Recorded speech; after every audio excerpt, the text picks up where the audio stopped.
لوگ پیدا ہوئے، کسی کا نام عبد الرحمن ہے، کوئی نور الدین بنا ہوا ہے، کوئی چراغ دین بنا ہوا ہے، لیکن اس کی زبان نبی کریم صلی اللہ علیہ وسلم کے لیے گستاخی میں چلتی ہے۔ وہ نبی کریم صلی اللہ علیہ وسلم کے کمالات کا انکار کرتا ہے، وہ ایسے پہلو تلاش کرنے کی کوشش کرتا ہے قرآن میں، حدیث میں، جس سے کسی بھی طریقے سے نبی کریم صلی اللہ علیہ وسلم کی شان میں کمی ظاہر ہو جائے۔ یہ بہت بڑی بدبختی ہے۔ اگر کوئی ایک بیٹا اپنے باپ کے عیب ہی تلاش کرے، میرا باپ یوں ہے، میرا باپ یوں ہے، میرا باپ یوں، کمی ہی بیان کرے، اچھائی بیان نہ کرے، تو ایک لمحے کے لیے تو ہم بھی اسے کہیں گے کہ بڑا ناہنجار ہے، کہ کھاتا باپ کا ہے اور عیب بھی باپ کی نکالتا ہے۔ بالفرض اگر عیب ہے تو بھائی اس کو چھپا، اپنے باپ کے عیب دوسروں کے سامنے ظاہر کوئی کیے جاتے ہیں۔ اور یہاں معاملہ نبی کریم صلی اللہ علیہ وسلم کا ہے کہ آپ کی ذات پاک بالکل بے عیب، اور ان کا حق باپ کے حق سے بہت زیادہ، اس کے باوجود پھر ان کے بارے میں ایسے کلمات کہے جائیں کہ جن سے معاذ اللہ نبی کریم صلی اللہ علیہ وسلم کے لیے حقارت کا پہلو نکلتا ہو، یہ بہت بڑی بدبختی ہے۔ تو یہ ہمارے لیے کتنی بڑی سعادت ہے کہ جب آنکھ کھلی تو معلوم ہوا کہ ہم ایک عاشق رسول گھرانے میں پیدا ہوئے۔ تو کیا یہ بہت بڑے بڑے انعامات نہیں ہیں؟ اب ذرا غور کیجیے، جو شخص یہ سوچے کہ یار مجھے کالا کیوں بنا دیا، مجھے پیلا کیوں بنا دیا، میری آنکھ ٹھیک کیوں نہیں ہے، میرے پیر ٹھیک کیوں نہیں ہے، میرے ہاتھ کیوں ٹھیک نہیں ہے، مجھے تندرستی کیوں دے دی۔ اگر کوئی شخص کوئی آفر کرے کہ تم یہ تمام نعمتیں ہم تمہیں دے دیتے، تم اپنا ایمان دے دو، راضی ہو جائے گا؟ تم نبی کریم صلی اللہ علیہ وسلم کی شان میں معاذ اللہ گستاخی کر دو، سب نعمتیں دے دیتے ہیں، کرے گا؟ یقینی سی بات ہے کہ اسے معلوم ہے کہ یہ نعمتیں بڑی ہیں۔ تو جب بڑی نعمت حاصل ہو جائے تو چھوٹی موٹی نعمتوں کو فراموش کر دیا جاتا ہے۔ تو ہم خوش قسمت ہیں کہ ہمیں اللہ نے ایسے نبی کی امت میں پیدا فرمایا جو نبی سب سے افضل، سب سے اعلیٰ اور سب سے زیادہ اپنی امت سے محبت رکھنے والا۔ جب تعلق کسی بڑی شخصیت سے قائم ہو جائے تو انسان کے وارے نیارے ہو جاتے ہیں۔ ایم پی اے، ایم این اے ہمارے سے وہاں ہوتے ہیں، مجھے نہیں پتا کہ ہوتے کیا کیا آپ کے سینٹرز وغیرہ ہیں، ان سے جب رابطہ ہو جاتا ہے، دوستی ہو جاتی ہے، قربت ہو جاتی ہے، فائدے ہوتے ہیں کہ نہیں ہوتے؟ یہاں کی بات نہیں کر رہا ہوں، میں پاکستان کی بات کرتا ہوں۔ پلاٹ بھی مل جائے گا آپ کو، نوکری بھی مل جائے گی، کوئی کیسز آپ پہ بنے ہوئے فراڈ کے، جرم کے، سارے کیس ختم ہو جائیں گے اور آپ کو نعمتیں حاصل ہوں گی۔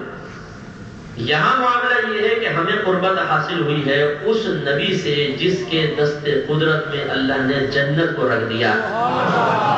جس کو چاہے، جیسے چاہے، جب چاہے نعمت عطا فرمائے، اس نبی سے ہمارا تعلق قائم کر دیا۔ ہمارے سرکار تمام نبیوں سے، تمام انسانوں سے، تمام جنات سے، غرض ہے کہ کائنات کی ہر چیز سے افضل ہے، خوبصورتی کے اعتبار سے، کمالات کے اعتبار سے، فضائل کے اعتبار سے، روحانی طاقتوں کے اعتبار سے، اللہ تعالیٰ کی عطا کردہ نعمتوں کے اعتبار سے۔ جب اتنے عظیم نبی، اتنی عظیم شخصیت سے ہمارا تعلق قائم ہو گیا تو سوچئے کہ اس تعلق کی برکت سے کیا کچھ نہیں ملے گا۔ تو پہلے میں تھوڑا سا نبی کریم کے وہ کمالات عرض کرتا ہوں کہ آپ سب سے افضل کس طرح ہیں، اور پھر اس تعلق کی کچھ برکات آپ کو عرض کروں گا جو یقیناً سننے کے بعد ہمارا دل اس بات کی گواہی دے گا۔ اور ایسا نہیں کہ میں پہلی مرتبہ بیان کر رہا ہوں، پہلے بھی سن چکے ہیں، لیکن بار بار تذکرہ اس لیے کیا جاتا ہے کہ جب نعمت کا تذکرہ بار بار ہو تو اس کی اہمیت بہت زیادہ راسخ ہو جاتی ہے اور پھر انسان اس کی قدر بھی کرتا ہے۔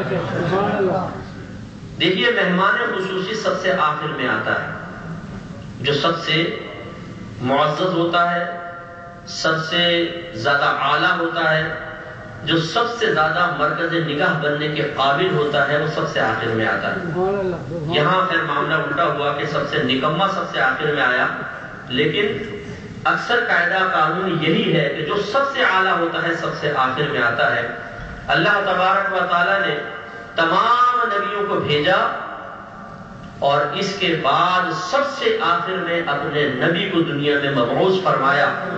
اس لیے کہ اس کے بعد سلسلہ نبوت ختم ہونا تھا۔ ہر نبی کے بعد ایک نبی، ایک رسول کے بعد دوسرے رسول نے آنا تھا، لیکن نبی کریم صلی اللہ علیہ وسلم کی حکومت، آپ کا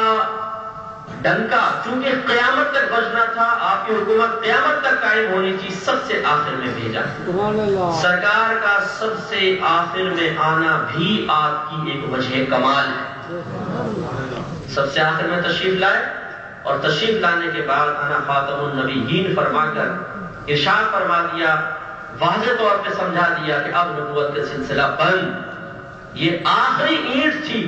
محل نبوت میں کہ ہر نبی ایک اینٹ کی حیثیت سے تشریف لایا۔ سرکار نے ارشاد فرمایا ایک اینٹ کی جگہ خالی تھی، اور وہ اینٹ گویا کہ میں محل نبوت کمپلیٹ ہو گیا۔ نبی کریم صلی اللہ علیہ وسلم نے تبلیغ دین فرمائی، 40 سال کی عمر میں اعلان نبوت ہوا، 23 سال مزید آپ کو زندگی اللہ تبارک و تعالیٰ نے ظاہری طور پر عطا فرمائی، ظاہری زندگی، اور اس 23 سال میں آپ نے تبلیغ دین فرمائی۔ عمر کتنی مختصر، 63 ایئرز اولڈ آپ تھے،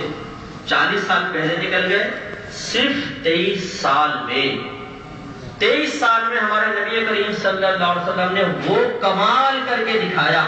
کہ قیامت تک کے لیے انقلاب پیدا کر دیا۔ پچھلے نبیوں کی عمریں لمبی، ان کو تبلیغ کے مواقع بہت زیادہ ملے، لیکن ان پر اتنے لوگ ایمان لے کر نہیں آئے جتنے ہمارے نبی کریم صلی اللہ علیہ وسلم پر لائے، اور آپ کے غلاموں کی برکت سے قیامت تک لاتے رہے ہیں۔ یہ بھی آپ کا کمال ہے کہ وقت مختصر ملا، لیکن کام اتنا بڑا کر گئے کہ جس کی نظیر پچھلے کسی زمانے میں آپ کو نظر نہیں آئی۔ یہ حضرت نے بھی یہ واقعہ بیان کیا، نبی کریم صلی اللہ علیہ وسلم سفر معراج کے جب تشریف لے گئے تو آپ مسجد اقصی پہلے تشریف لائے۔ تمام انبیاء علیہ السلام وہاں جلوہ افروز ہیں، آدم علیہ السلام بھی ہیں، ابو البشر ہیں، تمام انسانوں کے باپ ہیں، نوح علیہ السلام بھی ہیں، 950 سال تبلیغ کی عمر ہے، ایوب علیہ السلام ہے، صبر میں آپ کا نام بہت زیادہ نمایاں طور پر لیا جاتا ہے صبر کے معاملے میں، یوسف علیہ السلام ہے، حسن میں بے مثال ہے، ابراہیم علیہ السلام ہے، نبی کریم صلی اللہ علیہ وسلم کے جد امجد ہے، اسماعیل علیہ السلام ہے جن کی نسل مبارکہ سے نبی کریم صلی اللہ علیہ وسلم ہے، لیکن جب امامت کرنے کی باری آئی تو سید دو عالم صلی اللہ علیہ وسلم آگے تشریف لے گئے اور سب ہاتھ باندھ کر پیچھے کھڑے ہو گئے۔ کسی نے بھی یہ نہیں کہا کہ یا رسول اللہ صلی اللہ علیہ وسلم، اے اللہ کے حبیب والد صاحب کھڑے ہوئے ہیں، آپ پیچھے آئیے، والد صاحب کو آنے دیجیے۔ کسی نے بھی یہ نہیں کہا کہ نوح علیہ السلام کی 950 سال کی عمر ہے، اتنی لمبی تبلیغ کی ہے، اتنا دین کے لیے وقت نکالا ہے، ان کو آگے آنے دیں، آپ پیچھے آ جائیے۔ نہیں، اس لیے کہ اللہ تبارک و تعالیٰ نے نبیوں کو یہ بات سمجھا دی تھی، اور انہوں نے اپنے عمل کے ذریعے ہمیں یہ بات سمجھائی کہ عمر اپنے مقابلے میں، عمر اپنے مقام پر، لیکن اللہ تعالیٰ کی بارگاہ میں مقام و مرتبہ علم کا ہوتا ہے۔ سبحان اللہ۔ جو سب سے زیادہ صاحب علم ہوگا وہ امامت کا سب سے زیادہ حقدار ہوگا۔